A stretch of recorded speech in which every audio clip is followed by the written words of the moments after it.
Salut, j'espère que tu vas bien. Aujourd'hui, je te retrouve dans une nouvelle vidéo où je vais te conseiller des livres de développement personnel, des livres qui te font avancer dans la vie. Donc, il y en a certains que j'ai déjà pu te parler sur cette chaîne à travers plein de vidéos. Mais voilà, aujourd'hui, je vais tout reprendre et je vais t'expliquer pourquoi j'aime ces livres et pourquoi je te les conseille. Donc, le premier dont je vais te parler, c'est pas par ordre de préférence, hein, c'est vraiment le premier qui est sous mes yeux, c'est Les 5 langages de l'amour de Gary Chapman. C'est un livre de psychologie qui explique les 5 manières d'aimer, les 5 manières de donner de l'amour et d'en recevoir en fait. Donc ce livre, il va vraiment t'aider à trouver la manière dont tu aimes recevoir de l'amour ou les manières dont tu aimes recevoir de l'amour et comment tu aimes en donner aussi. Et donc ça va t'aider à pouvoir parler, entre guillemets, ou comprendre le langage de ton partenaire. Et en fait, c'est pas parce qu'il n'exprime pas de la même manière que toi tu exprimes l'amour qu'il t'aime pas, c'est juste qu'il l'exprime de toute manière. Il y a 5 manières d'aimer, il y a les paroles valorisantes, les services rendus, les moments de qualité, le toucher physique et les cadeaux. Et donc toi tu peux parler un ou plusieurs de ces langages et tu vas aimer parler peut-être le même langage ou un langage différent. Pour comprendre comment l'autre te dit je t'aime et comment toi tu dis je t'aime, je te conseille ce livre. Le deuxième livre dont je vais te parler, c'est un livre qui a entre guillemets changé ma vie, ça m'a initié à la spiritualité, au développement personnel. C'est Les 5 blessures qui empêchent d'être soi-même, les 5 blessures de l'âme. Et donc il y a l'injustice, la trahison, l'humiliation, le rejet et l'abandon. On a tous une blessure en nous qui peut être soignée ou pas encore. Et pour la détecter, ce livre va t'aider.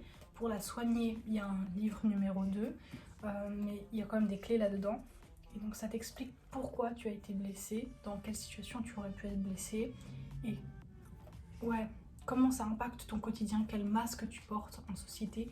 Et ça m'a tellement parlé ce livre, il m'a tellement expliqué de pourquoi j'avais pu avoir un trouble alimentaire, pourquoi j'avais pu vivre ça, et ça avait encore plus nourri ma blessure en fait. Mon harcèlement a encore plus nourri ma blessure de rejet, où je me sentais rejetée et où mon corps avait pris cette incarnation du fuyant, comme ça, si tu fuis déjà, on ne te rejette pas. Et on a tous une blessure entre guillemets dominante, moi c'est le rejet, et après on peut avoir des sous-blessures ou des blessures moins dominantes. Moi c'est vraiment le rejet, et ce livre il m'a aidé à en prendre conscience, et à me dire ok, j'ai cette blessure, maintenant il faut que j'en fasse quelque chose, il faut que je la soigne, et j'ai beaucoup travaillé là-dessus. Je te conseille vraiment ce livre, il va te mener vers le chemin de la guérison de tes blessures. Pour redevenir qui tu es vraiment, pour redevenir toi-même, il faut que tu guérisses tes blessures. Le prochain livre dont j'aimerais te parler, c'est Celle qui parlait avec les chats et d'autres histoires de David Michie. C'est un livre de développement personnel qui raconte des histoires où il y a à chaque fois une petite leçon.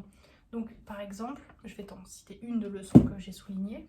C'est seulement maintenant que j'arrive à saisir que la seule chose qui compte vraiment dans la vie, c'est de savoir si nous allons vers l'amour et la lumière ou vers l'intérêt personnel et l'obscurité.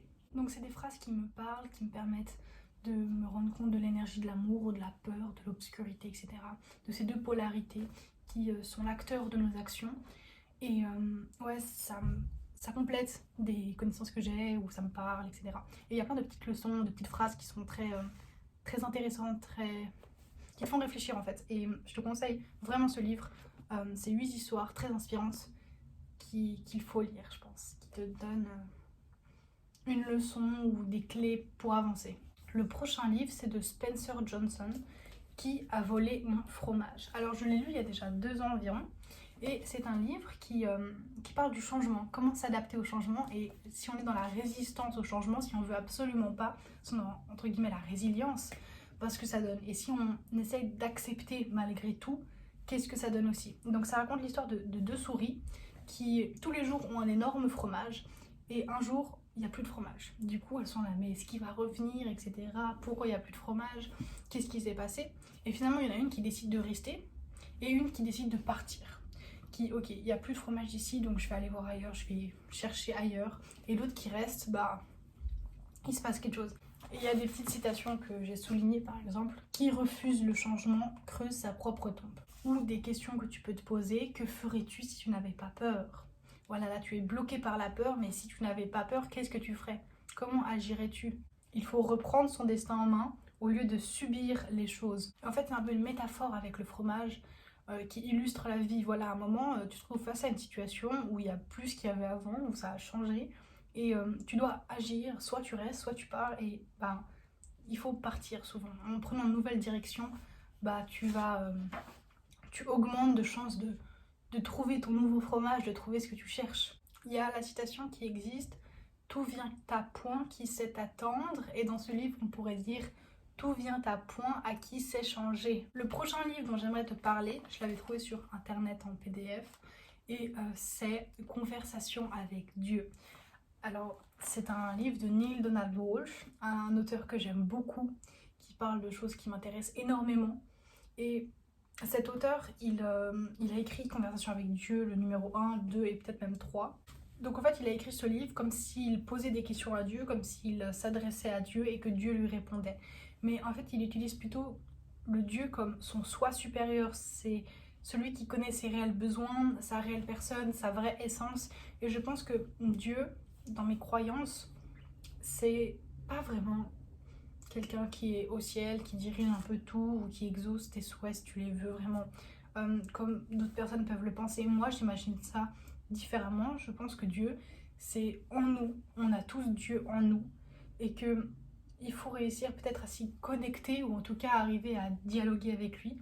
Et que c'est pas notre conscience supérieure, mais que ça serait vraiment celui qui sait la vérité au fond de nous. Des fois, on se ment à nous-mêmes, ou des fois, on n'est pas nous-mêmes. Et Dieu serait celui qui nous connaît vraiment. Ça serait vraiment notre essence, qui on est, sans mensonge, sans masque. Notre vraie vérité, en fait. Ce serait en nous, entre guillemets, une part de nous qui connaîtrait vraiment qui on est. Et que quand on lui pose les bonnes questions, il sait répondre parce qu'il est dans la vérité.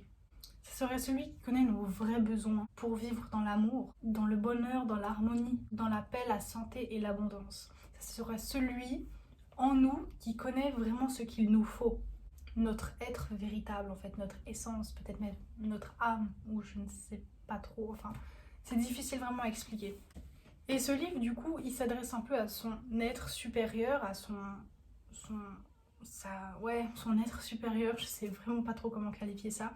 Et il lui pose des questions, et c'est vraiment des questions sur plein de domaines différents, tant sur l'argent, sur la réussite, sur l'égalité. Ça parle de plein de domaines, de l'amour, de la peur, ça parle de l'argent, de la justice, est-ce que c'est mal de tuer, même en tant que guerre, enfin bref, c'est hyper intéressant, franchement, ça m'a vraiment tellement parlé ce livre, et parle de l'éducation, c'était vraiment tellement parlant, je trouve, que je te le conseille. Je pense que moi ça me parlait énormément, et je pense que ça peut parler à énormément de gens. Je t'ai parlé de 6 livres vraiment importants qui sont dans ma bibliothèque et que je me lasserai pas de relire en fait. C'est des livres vraiment très impactants dans ta vie et très importants à lire au moins une fois, je pense. Donc voilà, c'est la fin de la vidéo, j'espère qu'elle t'aura plu, que tu auras appris des choses qui t'ont intéressé. Si ça t'a plu, n'hésite pas à mettre un petit pouce bleu, et on se retrouve à très vite pour une nouvelle vidéo. Salut!